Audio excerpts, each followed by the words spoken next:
က်လောက်ပြချန်တဲ့ကိုဘာဝင်လို့တာဟမ် ဟောကျွန်တော်တန်ရှင်းလာလို့တော့ပါ ခင်ဗျအိမ်ထဲကပစ္စည်းတွေခိုးလာတာမလားဟမ် မိုးပါဗျာဒါအမိုက်တော့ပါ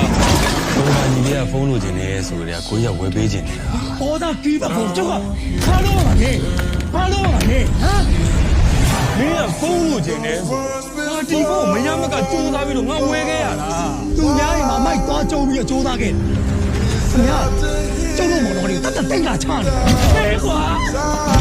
ငါတို့မိသားစုတိတ်လာချတယ်ဟဲ့ဟဲ့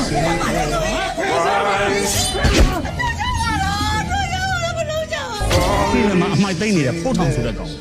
အကူတော့ရှက်နေကြတယ်ဟုတ်လား အေးလေညီမလေးအကွာလမ်းဘေးမှာအမိုက်သိမ်းနဲ့စီပင်ဝင်လဲဆိုတော့သူတို့သိသွားလို့ရှိရင်ညီမလေးကတော့မသိကြဘူးကိုကြီးကတော့မတွေ့နေဘူး ဒီမှာပြောမနေပါနဲ့ဟာကိုကြီးကပညာမှမတတ်တာ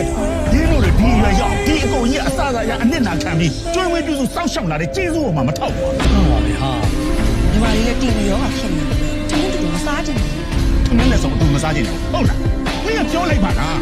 ဒီနေ့ကစားပြီးတော့ငါ့လုံစားလည်းမစားနဲ့ငါ့ကောင်လည်းမနေကြနဲ့လို့မင်းမစားကဘာလို့ပြောမထွက်တာလဲကွာဖိုးတော်ရ ကျွန်တော်လည်းကဲကျူးပေးချောင်းလို့ Almost every night, all the hands are lying when ကျွန်တော်တတ်မှတ်ပါ